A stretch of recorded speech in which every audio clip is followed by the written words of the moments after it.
22nd of September, 1945, 2:14 in the afternoon. Evidence depot of the newly liberated camp, Bavaria. Captain Robert Henderson, United States Army Intelligence Corps, holds an object that should not exist. A wooden baton, 23 inches long, split cleanly down the middle. Dark brown stains coating the striking surface. Blood, dried for months, creating irregular patterns that tell stories Henderson has cataloged too many times before. But this baton is different. Someone broke it deliberately. Someone then wrapped both halves together with strips of fabric torn from a prisoner's uniform, the distinctive blue and white stripes still visible beneath accumulated dirt.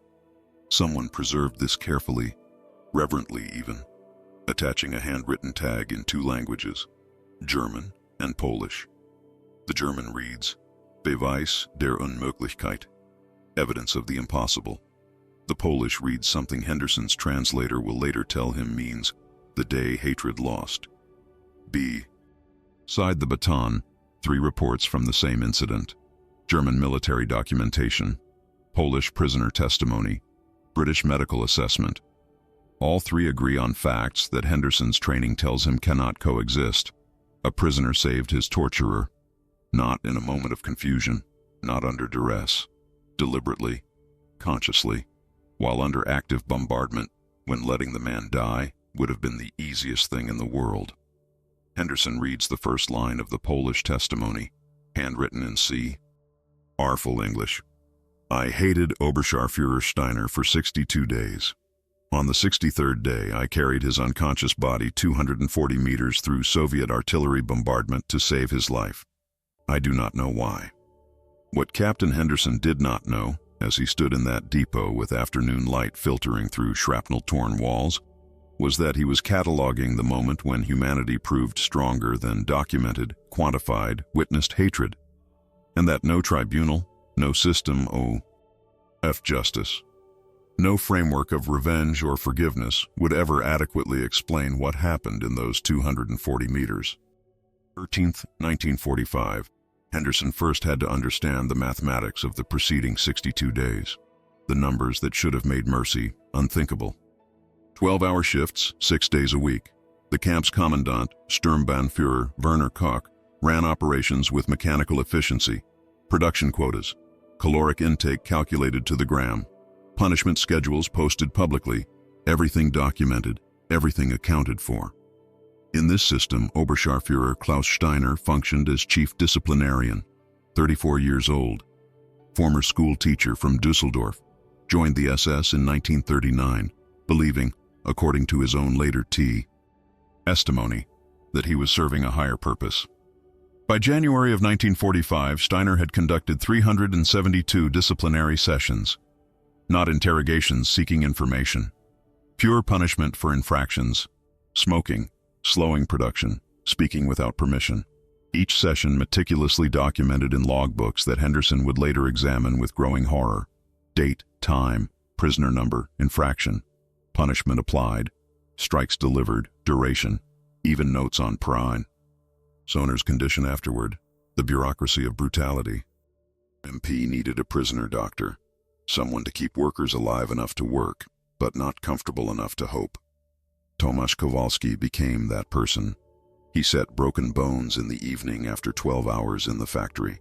He treated infections with supplies that would have been thrown away in any real hospital. He watched men die from preventable causes and documented their deaths in the same meticulous German style that documented everything else. And every 7 to 10 days, like clockwork, he was summoned for disciplinary session with Oberscharführer Steiner. L object approximately 5 centimeters diameter. 2 ribs possibly cracked, cannot confirm without X-ray. Subject, myself, able to work following day with significant pain management requirements. The clinical detachment of a physician examining his own torture. New impact zones. Previous rib fractures definitely complete breaks now. Breathing painful. Subject experiencing difficulty sleeping on back. Cognitive function unimpaired. Able to continue medical duties with modification. 30 became 50. Infractions became more trivial. Using too much bandaging. taking too long with a patient. Once, simply for making eye contact during roll call. Henderson would later spend 4 hours reading these logs in sequence, watching the transformation of punishment from corrective to sadistic. And yet, Kowalski's medical reports maintained their clinical precision throughout. Subject exhibits decreased mobility in left shoulder, range of motion reduced by approximately 4 tie %, bruising extensive, catalogued by zone. As if he were studying someone else's suffering. Repeated trauma to kidney region. Malnutrition severe but not critical. Psychologically, patient presents unusual affect, clinically detached when discussing his own suffering, but deeply empathetic when treating others. Diagnosis complicated by patient's refusal to express anger toward captors. When asked about the man responsible for his injuries, patient stated, Oberscharführer Steiner was performing his assigned function within the system.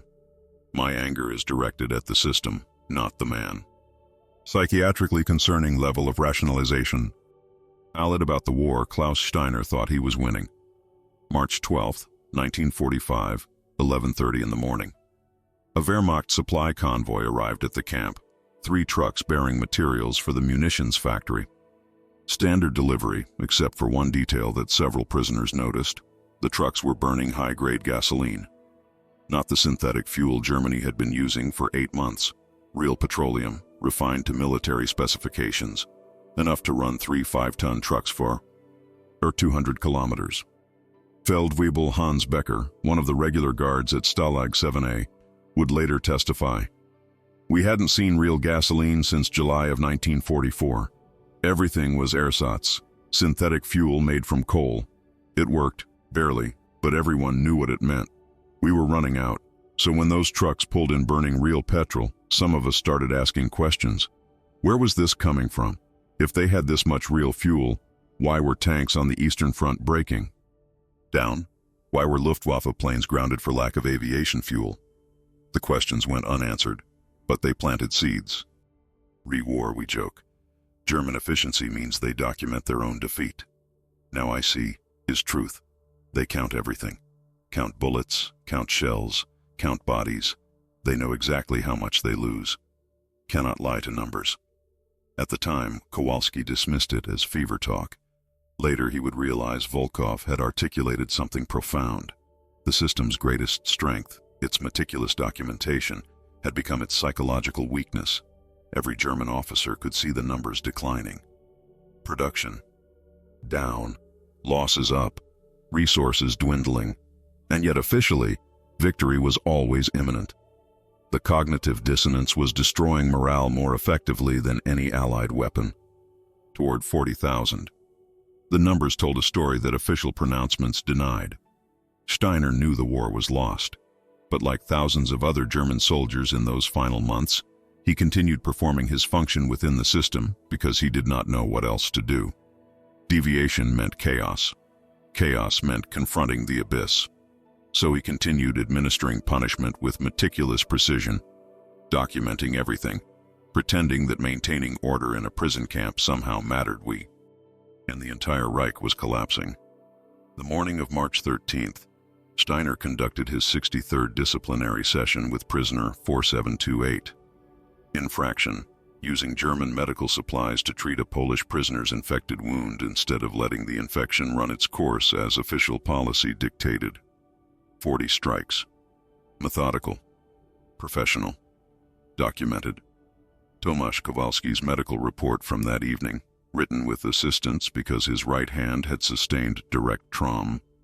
A to the metacarpals noted, subject experiencing acute pain in right hand, limiting functionality. Ribs show signs of refracture in zones previously damaged. Internal trauma possible but cannot confirm. Subject maintains consciousness and capacity to perform critical medical duties. Prognosis: survival likely if additional sessions postponed, minimum 4 days for healing. Advanced to within 18 kilometers of the camp overnight. And that at 2:17 that afternoon, arranging bombardment would begin, targeting the munitions factory and everything within a 1-kilometer radius. See through Klaus Steiner, who had been inspecting the perimeter fence, 8 meters backward into the concrete foundation of a storage building.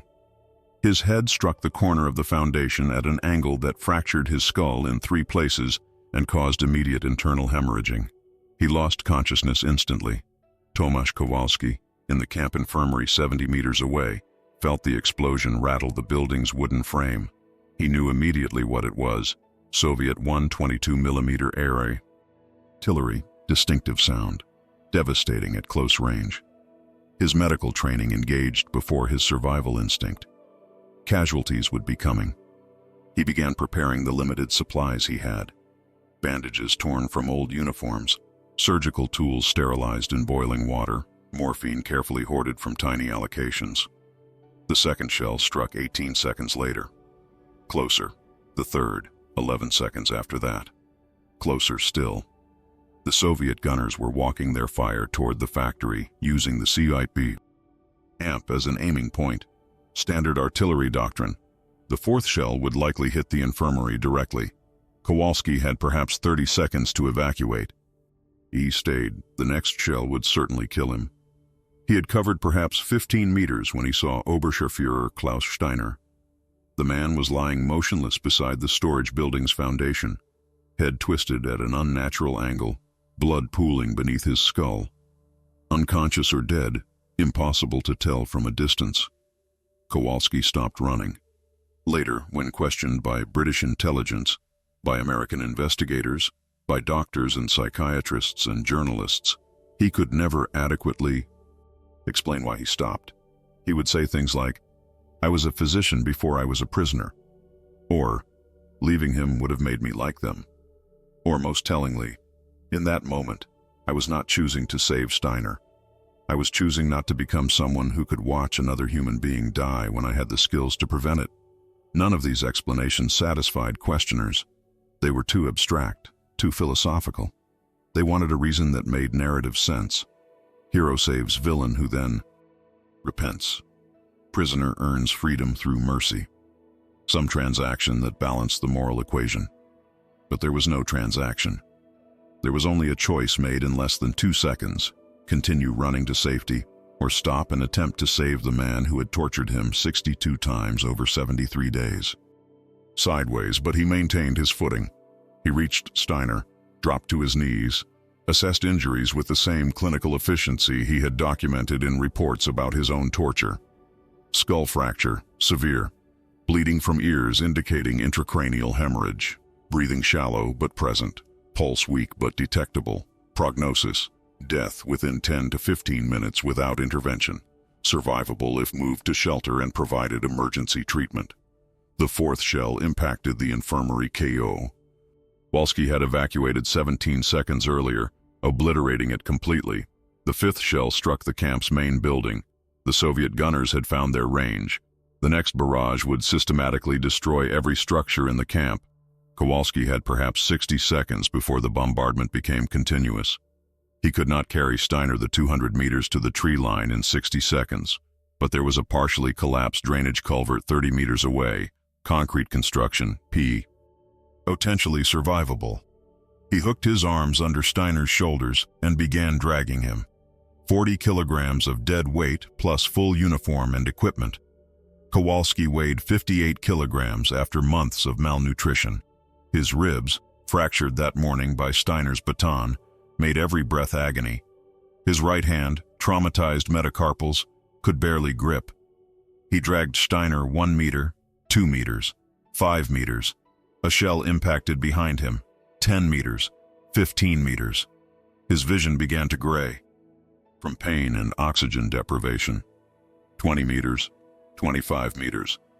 He reached the culvert's opening with 11 seconds to spare before the next shell obliterated the storage building where he had found Steiner. Adding theater, proper equipment. But Kowalski could manage the bleeding. He tore strips from his uniform, fashioned a pressure bandage, applied it with trembling hands. He elevated Steiner's legs slightly to maintain blood flow to the brain. He monitored breathing, clearing airways when necessary, and then he waited for 2 hours and 43 minutes, while Soviet artillery systematically destroyed the camp above them. 17 other people witnessed the initial act of salvation. Gefreiter. Otto Zimmermann, a camp guard, saw Kowalski dragging Steiner through the bombardment. Zimmermann would later write in his statement, "I thought the Polish doctor had gone insane. Who risks death to save their torturer?" But watching him struggle with Steiner's body through that hellfire, I realized something. He was not saving Steiner. He was saving himself. Saving the part of himself that was still human, despite everything the camp had done to him. NCE fighter named Jean-Pierre Rousseau saw the same event from a different angle. His testimony: "I was hiding in a destroyed guard tower when I saw Dr. Kowalski dragging the Oberscharführer.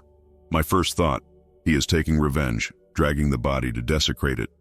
But then I saw him enter the culvert, saw him working to stop the bleeding. I thought, this man is stronger than any of us. We would have let the Nazi die. We would have celebrated. He chose differently." Vacant witness was someone who did not realize what he was documenting. Hermann Krieger, a Red Cross cinematographer, had been visiting the nearby town of Grunwald to film conditions in civilian areas when the bombardment began.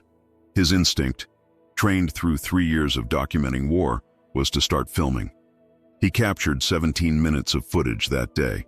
Most of it shows destruction, buildings collapsing, fires burning, people running. But for approximately 9 seconds, his camera captured something else. A figure in prisoner stripes, dragging another figure in German uniform through smoke and debris. The footage is silent, the image quality poor, the subjects barely identifiable. But when enhanced and analyzed later, it becomes unmistakable. Prisoner 4728, Oberscharführer Klaus Steiner. The moment of salvation, accidentally preserved on film. No one directed this scene.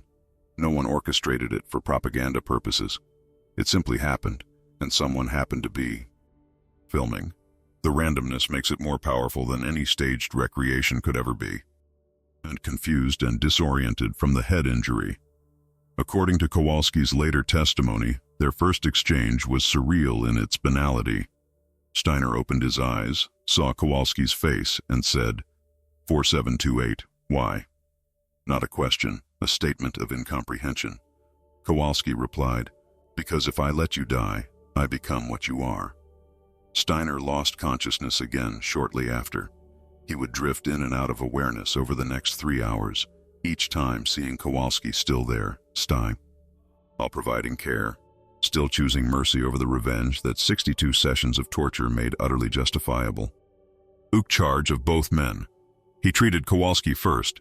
The immediate injuries were less critical, but the malnutrition and cumulative trauma required attention. Then he turned to Steiner.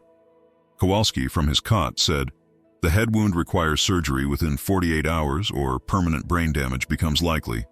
The fracture is here, here, and here." He indicated positions on a diagram with remarkable precision, considering he had performed the assessment in a dim culvert under bombardment. He kept him alive. Now others must continue. Whitmore would later write in his report, "I asked the prisoner why he saved this particular German soldier. His response, 'I saved a human being who was dying.' His actions before that moment do not change his humanity in that moment.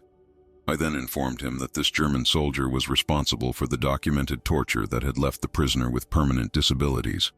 The prisoner already knew. He said, yes, I am aware. Do you have a neuro-surgeon available?" His accumulated injuries and was eventually repatriated to Poland in June of 1945. The two men would not speak again for 32 years. Philosophically problematic. If a victim forgives, does that absolve the crime? If a perpetrator is saved, does that constitute redemption? Henderson spent 7 months conducting interviews, examining documents, reviewing medical records, watching that 9-second film clip repeatedly until he could see it frame by frame in his sleep. He interviewed 47 witnesses. He read Steiner's punishment logs. He read Kowalski's medical reports. He examined the baton, broken, preserved, tagged with the haunting phrase, "evidence of the impossible." And slowly, reluctantly, Henderson came to a conclusion that satisfied no one. Some human acts transcend the categories we create to understand them. Justice, revenge, forgiveness, redemption. These are frameworks we impose on behavior to make it comprehensible. But sometimes behavior simply is. A man saves another man because in that moment, that choice defines who he wants to be. Not who he should be, not who he must be, who he chooses to be. The mathematics that made mercy impossible. 62 sessions, 347 scars, 8 broken ribs, 2 missing teeth. All that documentation, all that quantified suffering, meant nothing in the 2 seconds when Tomasz Kowalski stopped running and turned back. Henderson wrote in his final report, completed in April 1946, "This investigation yields no actionable intelligence regarding war crimes prosecution. Both parties acknowledge the documented torture. Neither disputes the facts. Prisoner 4728, Tomasz Kowalski, declines to testify against Oberscharführer Klaus Steiner." When pressed, Dr. Kowalski stated, "If you wish to prosecute him for crimes against others, I will cooperate fully. But for crimes against me, I have already rendered my verdict." He lived. Entered actions against 17 other prisoners, 3 of whom died from injuries sustained during disciplinary sessions. He was convicted and sentenced to 12 years in prison. He served 9 before being released for health complications related to his skull fractures. Upon release, he returned to Germany, to a small town in Bavaria, and lived quietly until his death in 1977. He never taught again. He worked as a bookkeeper, a profession that required precision but no authority over others. He never married. He lived alone. And once per year, on March 13th, he placed a newspaper advertisement in the Polish press, written in careful Polish that he taught himself. To Dr. Tomasz Kowalski, prisoner 4728, I remain alive because of your choice. I remain haunted by mine. If you will permit it, I would speak with you. K.S. For 31 years, the advertisements went unanswered. Then, in 1977, 2 months before Klaus Steiner's death from complications related to his decades-old head injuries, a letter arrived. Written in German, in a physician's careful hand. Oberscharführer Steiner, I received your advertisements, all of them. I did not reply because I had nothing to say that I did not already say in that culvert. You asked why I saved you. I will tell you, because allowing you to die would have required me to become someone I could not live with being. You were my patient in that moment. I was a doctor. The choice was as simple, even if the history was not. I hope you have found peace in the years since. I have found purpose. I work still as a physician, treating those who need treatment, without consideration of whether they deserve it. That is the lesson I learned on March 13th. We do not provide mercy because it is deserved. We provide it because we are capable of it. That capability is what makes us human. I wish you well. Dr. T. Kowalski. Klaus Steiner died 17 days after receiving that letter. According to his landlady who found his body, the letter was on his bedside table, read so many times that the creases had begun to tear. Beside it, a handwritten note in Steiner's shaking script. I spent 62 days proving I was a monster. He spent 240 meters proving I was still human. I do not know which of us was right. A wooden baton split cleanly in 2, wrapped carefully with strips of blue and white prison fabric. A tag in German and Polish. A photograph showing 2 figures barely visible through smoke. And a placard explaining in 3 languages what happened and why it matters. School groups visit, veterans visit, visitors from around the world stop and read. The most common question, according to museum staff, could I have done what he did? The answer is unknowable. Tomasz Kowalski himself, interviews.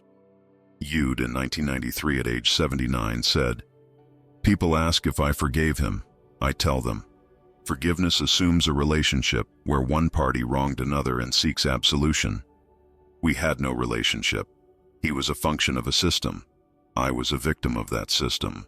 On March 13th, the system collapsed and we became simply 2 humans, one dying, one capable of preventing that death. I chose to exercise that capability. Not because he deserved it, because I could. That is the only swear I have ever been able to give." He died in 1998. His obituary in the Krakow newspaper mentioned his war service briefly. then focused on his 53 years of post-war medical practice. 15,000 patients treated, countless lives saved. When asked once why he never stopped working, even into his late 70s, he replied, "Every patient I treat is an argument that mercy is stronger than hatred. I am still making that argument. I will make it until I cannot." Baton remains in the museum, preserved, documented, tagged with that phrase that Captain Henderson first read in September 1945. Evidence of the impossible. But perhaps the phrase is wrong. Perhaps what happened was not impossible at all. Perhaps it was simply difficult. Difficult to choose mercy when revenge is justified. Difficult to see humanity in someone who destroyed yours. Difficult to measure worth of a life in seconds when you have measured its cruelty in months. Perha. As the true lesson of those 240 meters is not that an impossible thing occurred, but that human beings are capable of impossibly difficult choices, and that sometimes in those choices we define ourselves more clearly than in any other moment. Tomasz Kowalski dragged Klaus Steiner through bombardment not because he was a hero. He did it because he was a human being who refused to let suffering transform him into someone who could watch another human being die. In that refusal, in that choice made in 2 seconds that contradicted 62 days of torture, lies something fundamental about what separates us from the systems that try to destroy us. The system documented everything. The system quantified cruelty. The system maintained meticulous records of precisely how much pain it inflicted. But the system could not predict the moment when a victim would choose mercy. That moment belonged to Tomasz Kowalski alone. And in choosing it, he proved that even after 300 dread and 47 documented impacts, after 8 broken ribs, after 2 missing teeth, after 62 sessions designed to break his spirit, his humanity remained intact, not damaged, not compromised, intact. That is the evidence in the glass case, not a baton, not fabric strips, not a photograph, but proof that some things cannot be beaten out of us, no matter how systematic the attempt. And that, perhaps, is not impossible at all. That is simply who we can choose to be, even when, especially, when every justified reason exists to choose otherwise.